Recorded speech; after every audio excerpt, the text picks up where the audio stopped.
Welcome to the PreSales Podcast. It's your host and PreSales Collective General Manager, Chris Mabry. Today, I'll be speaking with Akash Bensall, founder and COO of Storylane. The title for today's episode is Founder Stories Buyer Enablement with Demo Automation, where we dive into Akash's journey from his move to America, his experience as a solution engineer, and the adventure of entrepreneurship. We talk about product-led growth, the new mantra in buyer enablement, and how buyers are changing the ways in which companies need to adapt to this trend. I learned a lot about product-led growth from Akash. I'm so glad he's here to share it. Akash's story and his journey is incredible. Thank you so much for tuning in. I hope you enjoy it as much as I did. Akash Bensall, welcome to the PreSales Podcast. Hey, Chris, excited to be here. Thanks for extending me this invitation. It's been great getting to know you and understand that there's so much more behind the scenes than just a pre-sales turned founder. We'll get into that in a few minutes here. Before we do, I want you to tell us about something that's going on in your world that you're really excited about. So over the last few months, we have seen this huge love for Storylane as in the product and how pre-sales teams are adopting it. And it has been really rewarding. So we serve them every day, and out of that, basically, it just gets us into the motion of how we can serve them better, create a better product, and streamline their operations. I'm like a very almost maliciously curious kind of person, and I love people's stories. And I kind of find stories that are pre-sales engineers turn founders, people who take chances, people who take big bets. So I'm excited to unpack this with you. You've learned a lot in your journey from a pre-sales engineer to a founder, COO. What's one of the biggest lessons you learned for the audience? One thing is persistence, right? Every entrepreneur will really speak to that once they have been in the trenches. And persistence, what it really means is, right, not giving up too soon. And this is one thing I find about the pre-sales folks who really just do it day over day and try to look for the problems that their customers are facing and have those innovative solutions. Because meaning nothing comes in a day, right? You compound over a period of time. So that's one of my biggest lessons. Don't give up early, right? Whether you are doing your new career, making this shift to pre-sales, or you are in pre-sales, really looking for how to grow faster, just be at it every day. That's what I've learned being as an entrepreneur and in my journey, SC journey, before I founded companies. That's not the really flashy side of the role, right? Waking up in the morning, getting to your desk, doing those demos, doing that research, doing those tests if you're in school, if you're in the job market, sending another resume out. But it's that consistency that really builds over time, right? Truly it is. And actually it's one of the most boring things to say and do. But that's what makes an individual, I guess, and makes a career out of nothing. Well, I mean, pre-sales is a testament to entrepreneurship, really. You're solving customer problems with a platform, right? What's your take on entrepreneurship and pre-sales? So the journey was very natural, actually.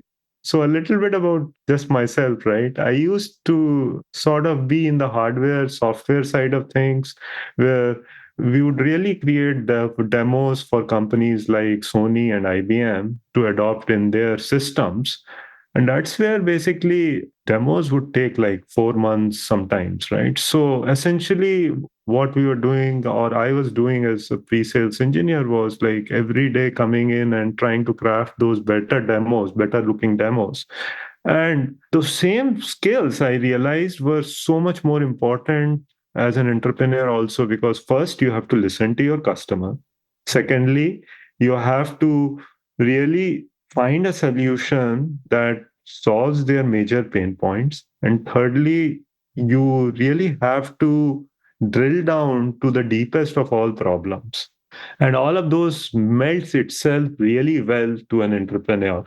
I really believe that SEs are created to be entrepreneurs. They are little entrepreneurs in their side of their organizations because they are the hub of everything around them, like be it sales, be it marketing, and product, giving those active product feedback as they are listening to their customers. Right. You're given a platform and you have to make those solutions work. Exactly. You are given a platform. Now, there's obviously going to be customers, their problems are very unique.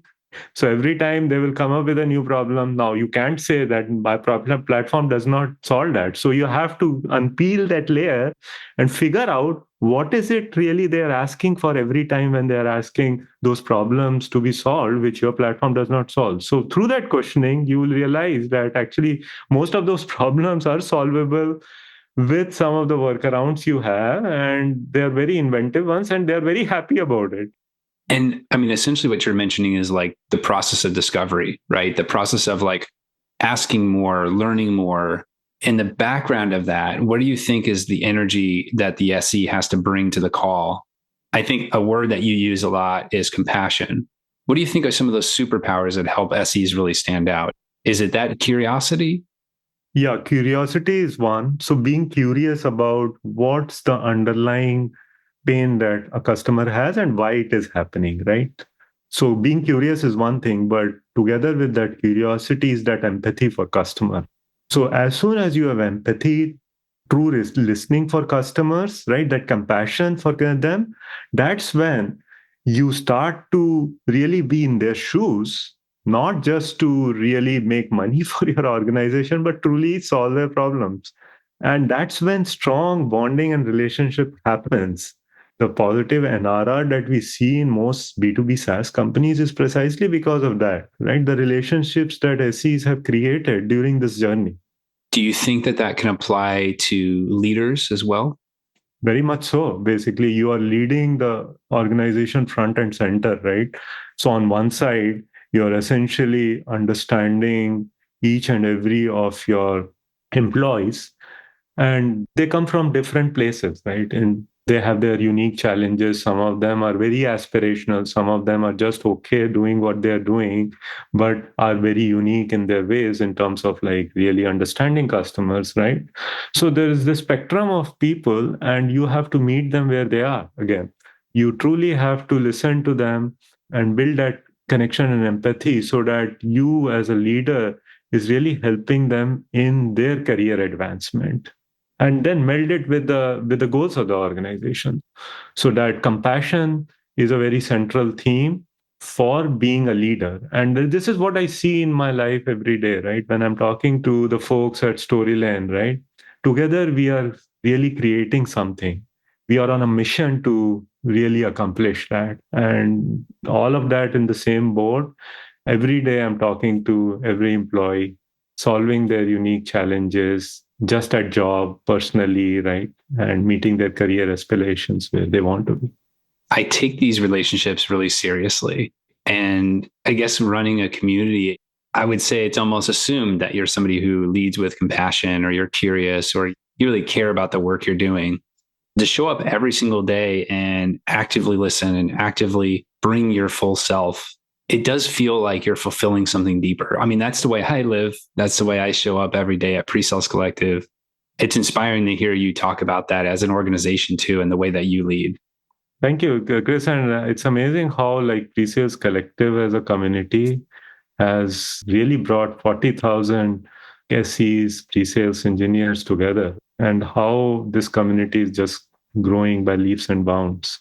I know. And I think a lot of us are searching for those connections. We're searching for learning. We're searching because we're curious. And like you said, to backpedal, I think to be a great pre-sales engineer, you have to be curious. If you're listening and you're applying for your SE role, bring that curiosity, ask a ton of questions, be very interested, but it has to be genuine. You have to be genuinely curious. And maybe what's behind that curiosity is actual compassion for solving problems. So thank you for your philosophy, Akash. It's always really good. I want to shift gears a little bit into PLG, product-led growth. I want to shift gears into that specific area because I know that's how you lead your organization. And again, I'm curious to learn it because admittedly, I've never worked for an organization that was like very heavy on that side. So let's just kind of define terms real quick on product-led growth. Can you just tell us about what product-led growth is? And then the second part of that is I'm very interested in why you've taken this approach or why you think there are advantages to it. So a couple of things on the product-led growth, right? So there is this massive groundswell that is happening as buyers, really expectations are changing, right? What they are seeing in the consumer world with Cash App and some of the products they use, they want to really bring that about and expect that in the B2B SaaS world. So, what it means is really the product needs to be simple. Evaluating a company, if I'm on their website, I should be easily able to just understand the product, do a trial of the product, or watch it in some way, right? To be able to determine if it's a good fit or not. Right. So it's product led growth, as in the product as a central theme, really front and center in front of a customer or a prospect where they are able to understand if it is relevant. So that's one side of it. And this is what Storylane is able to do for any company that deploys a Storylane demo on their website or sends it as a leave behind. So that's one side of thing. But while we talk about PLG, we have implemented it. We practice what we preach. So you will see like a Storyline experience when you go to the website right there, right front and center on the Storyline website, so that they understand what Storyline can do for them. Secondly, we have also enabled like a trial. So our promise to anybody trying out Storyline is in a quick 10 minutes, they will be able to create their first demo. That's how quick it is, right? So aspirationally, we do it for ourselves, a product led growth that is able to make that happen for them. So, yeah, that's what we have done and enabled our customers with. That's great. Is there a difference in market traction with a product led growth approach? I know as a company, you guys are helping others do it, but since you've followed it internally and since you're driving your organization that way, do you set different expectations than if you weren't, from a forecasting perspective, a revenue perspective? What's that difference look like? So basically, you need to have a free tier, right? So, as in allowing anybody to come in, just try the product quickly and just create a demo. So, there is indeed something strategically that is different for companies that really define product led growth for themselves. And secondly, what happens is the initially when you launch the product, you're really drilling down to make the product simple and the first act of using that product really easy. So you focus a lot on that. At the next level, what happens for you is there is, with that adoption, every day people are coming in, they're using the product, they're deploying it. So there is this word of mouth that spreads. And that is what we have seen with Storylane. The compounding has been sudden, right? And it's really accelerating over the last few months. We launched the product a couple of years ago, and then this has just taken off in the last few months. Got it. So you're leaning into the buyer enablement to make it super easy to consume. I'm kind of curious, and this is an opinion side, Akash, so I don't expect you to have data on this, but I am curious in sort of the human side of why our buyers have changed so much. I see a lot of companies that have been around for decades sort of struggling to turn the big ship to meet the buyers where they are. Why do you think there's been such a shift? So the shift has really happened because Gen Z is coming into the workforce, right? And they are really wanting the simplicity of the product front and center. And that buyer enablement piece is now a central theme. Any company which really doesn't meet the buyer where they are, where they want the simplicity of the product, is actually missing out. They're missing it out to competitors because there are new competitors who are coming in and saying, hey, we can do it faster, we can do it quicker, and we can enable your teams within a matter of a day. So that mind shift has really taken over the whole industry, the B2B SaaS industry. So that is the key here in terms of buyer enablement, how quickly you enable your buyers to be successful, because they are also looking for a quick ROI win, right? They have to go prove it to their teams, their bosses that, hey, here is a pre-sales tool. It takes 6 months to implement. That's not what they're looking for, right? So Right. enablement and quickly doing it is the key piece. And that's, again, another piece where Storyline helps in enabling SE teams really deliver quick demos, send it off to buyers, have them try it out. So not just in terms of the buyer decision and enabling the champion there to share it with the other stakeholders so that the real piece of like buy-ins within the buyer's org is created quickly, but also after they have bought the product, for them to be easily able to really just onboard new folks, right? So onboarding is also a key piece around that. Right. So it's in the DNA of the organization and the products. Actually, I stole this from a CEO that I worked for at Datto, and one of his number one values was easy to do business with. And that stuck with me. And I've used it here at PreSales Collective. And the way I've applied it to the community is like, basically, if you're enabling teams, if you're going to events, if you want to host your own, if you want to interact with us, we're doing everything we can to build efficiency in every single workflow to be quote unquote easy to do business with. It's something I love because, as you said, like, I mean, even myself, I find that if I'm working through a solution and it takes 45 steps, I'm giving up. People has gone down, right? Where with TikTok and such, right? Our lives are so distracted anyway, right? For most of us. So we'll move on to other things if we can't find success quickly. Right. You know, you started your career doing these 3 to 4 month long demos. When you opened that up, I just was like, wow. I mean, to build a demo and do it for 3 to 4 months. And there's still organizations out there. I mean, there's plenty of people I connect with at Cisco and at other organizations that are like, that's still their bread and butter, you know, like 6-month long POCs and 12-month implementations. I wonder, where do you think some efficiency could go into that? If you take yourself back to those 3-month long demos, do you think it would still work today? Probably not, right? There's two sides to it. One is the buyer really just having a very custom built solution, right? So that's one part of like what pre-sales does. But the other side of it is making sure that the buyers are able to understand quickly enough what those customizations mean for you. You shouldn't have to like do 3-month long demos or work on those demos to show that, right? You should be able to show the early promise like in a matter of a day, right?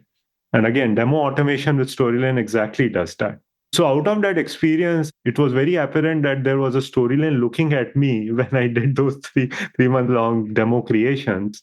It set me up for Storylane in a way. Hey, meaning you got to have a way so that the early part of the POC is more or less automated. Got it. So that really had informed your journey that you're on now. Exactly. Wow. Another thing you discuss is mission and mission-led organizations. And I know that you're big on compassionate leadership, mission-led. What do you mean by that? I'm curious. So one of the things is, right, in our lives, it is short, right? Truly. And to come to work every day, to feel that inner being where you're deeply connecting with the problem and the customers that you're solving it for is an important part. And each one of us is different, right? And that's why there's so many different organizations that are created, each one of them really succeeding in their own ways, right? So to find that true inspiration is essentially what I would say is somebody's mission. And we try to like bring in employees who truly connect to that mission, right? And which is like really making it easy for marketing and SE teams to be able to do that, right? Compassion out of that basically is an important central theme around that. Because what happens with compassion is this true understanding about the community that we work with, as in our customers, and also that belonging, sense of belonging, that we are on a shared journey in terms of this mission, as in the Storylane team. Do you think if we took that and broke it down to a few tips and tricks for folks in the audience, what is your vision on what it takes to succeed? And, you know, we've thrown around a few key terms, but which ones would you pick if you had 4 or 5 to choose from? I think I would, at this point, I would question like, what does true success mean, right?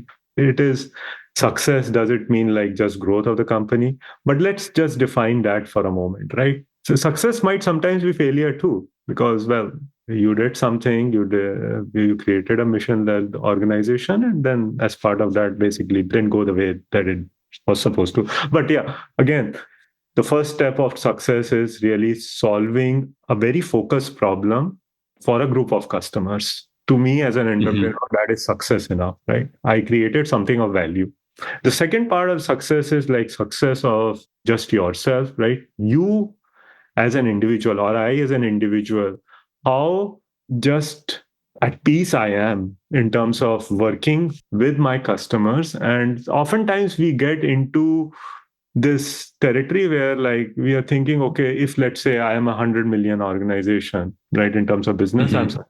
but truly, right, it is a journey that really is what you will look back on. So for me, journey is the key thing, right? So just living every moment and just succeeding there and being happy about it is the other part of the success. And the third part of success is the people you work with, be it customers or employees, they are growing every day and they are loving what you have created, whether it's the organization or the product, right? So those are the three key elements that I look upon as being successful. That's great. And I want to tie this into product-led growth, initiatives, customers. But I'm thinking like for the listener who doesn't have a tool to make it easier, for the listener who is maybe they're just getting started with that, how do they take something like compassion and how do they take something into their day? If they wake up in the morning and they've got 7 demos ahead of them, and the next day they have another 7 demos, and the next day they might have another. What's the first baby step somebody can take if they want to either make a change in their organization or just connect with their customers better? So it starts with basically first just being kind to yourself, right? So you mentioned compassion. I think just being kind to yourself, like not just meaning the sheer overwhelming thing that we get when we wake up into our days with a to-do list is something we should back off because, well, our lives are busy. There's a lot to do. So just being compassionate about yourself and also for the people you work with, basically, right? Their lives are as busy as ours. Oh, But you mean somebody else's life is just as busy as mine? I thought I was the most important one, right? yeah. So our lives revolve around ourselves, and we miss that compassion for others. So I think this shared compassion is an important part of our lives and our jobs, right? So around that, right? Once you have that as a central theme, you look for tools and ways in which you will not do monkey business every day, and that's where demo automation comes in again, right? So create templates with a demo automation tool, Storylane, right? Make it less busy work for yourself, which is what I started with when I moved over as a founder to Storylane. So, and then with that, enable your organizations, right? Enable your team members with shared templates. We at Storylane are able to enable like SEs and pre-sales with sharing these demo templates with AEs so that they can send like leave behinds and enabling the marketing teams as well, right? To put up demos on their website and drive more conversions. So just take time off your day, think strategically, right? I think busy doesn't mean that, meaning you're just mentally busy. Have some spare cycles where you can strategize those. Because with that strategy, there is really an order of magnitude difference when you bring in these tools and processes into the organization. So make that happen. Take some time to work on those things so that tools like Storyline really make a huge difference to yourself and your organization. That's awesome advice. One thing I read recently too is very similar to this, which is find the process that everyone hates and fix it. And it's generally around this. People don't like feeling that they're doing something that doesn't make a difference. Like you call it the monkey business. I love that. Like something you can automate, something you can throw a template on, something that you can put a process into. Find that process, find that problem, and fix that problem for everyone. One of the things that comes in is ownership, right? You can take a problem, you can address it end to end. And that's a very important part of like being an SE. Find a problem that really you feel passionate about, solve it end to end for your organization yourself, right? You are a very valued member at that time. Right. Like you said, if you're solving a problem, especially a sticky problem that nobody wants to deal with, or you're giving tools to your sales team, or you see them doing, overview demos and they're terrible. What if you just rewrote the script and you gave it to the team and said, this is a better way to do it? I love that example. Yeah. What about somebody who's trying to make the shift like yourself? You were tired of doing that work. You're like, look, this has got to be easier. I know our buyers have changed. We have to make something easy to consume. What advice would you give somebody who is a pre-sales pro listening, who's just kind of aspiring to jump into entrepreneurship? Maybe they're just kind of flirting around with the idea at the moment and they're thinking, I do see problems I want to solve. How do I even get started? So oftentimes we get stuck into this territory where we are actively looking for problems, but it doesn't happen that way, right? Problems are something to be felt. And how do you feel it? Basically, as you go through your jobs, your life, you would see things that really are apparent, which you cannot not solve. You will really not sleep if you don't solve that problem. So those are the problems that you want to really solve because, again, tying it back to the initial discussion we had, it is all about showing up every day, having that persistence and having it compound over time because this is a hard journey. Entrepreneurship is really like bringing up a baby. It's like nurturing that baby for 10 years to get to where you want it to be, right? So to show up every day is very hard because it's going to be not so exciting every day. So you need to really deeply connect to the problem. My single biggest advice would be for somebody trying to jump in is whatever you're doing, even those things are building you up for that, by the way, because you are having conversations, great conversations with customers, solving the problem.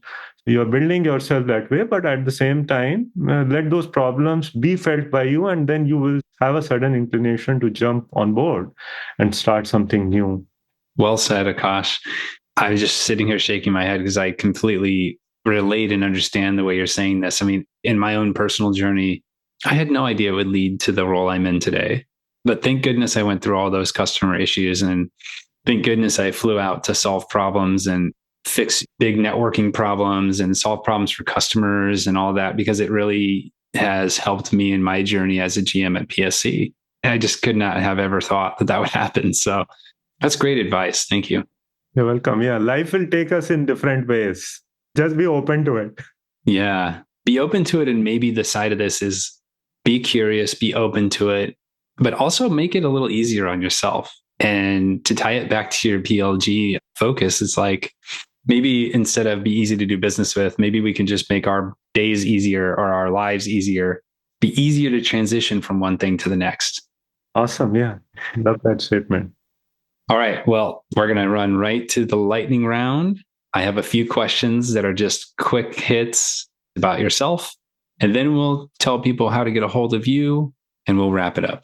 So the first question is kind of the thorn on the side. It's what are some of your biggest pet peeves in solution engineering demos? The biggest one is actually our unrealistic expectations from sales, trying to sell quickly while we are trying to solve customer problems, prospect problems, and truly intrinsically understand them and do the right thing for them. Yeah, we can't do the right thing in 5 minutes without really understanding, right? What's the number one book you recommend to friends? Yeah, on the personal front, I would recommend The Power of Now by Eckhart. It's an amazing book. It just brings you right in the present. And some of what we talked about in this discussion actually has been very much formed because of some of those spirituality and philosophy that comes from that book. I just talked to Ross Rotherham, and I actually mentioned Eckhart Tolle because he walks through this process in a documentary, Being Present, that I really loved. So I have yet to read the book, but I'm sure it's good. Read it now. Yeah. Yeah, that's your homework for this week. How about that? Okay. I'll read it while I'm on the call. No, wait, I'll try to be present. When you're not busy as the co-founder of Storylane, what do you do? I have 2 high schoolers, but they still like to spend time with me. So as a dad, I think that keeps me busy. And then trying to just take walks with my wife is the other activity I love. Recreational tennis is another of my passions. So yeah. That's wonderful. Do you play tennis with your kids too, or? Yeah, with my kids, and there's a group of friends. We just go out. I think it's always important to step out a little into the nature and the open and just play for play's sake, right? And by the way, here is another tidbit. Play in your job, right? Don't make it a job. Right. I recently saw a shirt that I really liked. It said, spend time for fun or trade time for fun or something like this. It reminded me of just trying to play, just be silly, have a good time, you know? Yeah, we as kids actually used to play and never think about, okay, right, whether we'll win or not. That is how it should be with our jobs every day.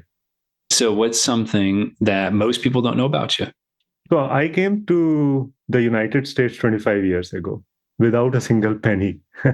I have very modest middle class upbringing in India, right? And so this country really gave me that huge opportunity just to be free, just to have that freedom to be able to create businesses, right?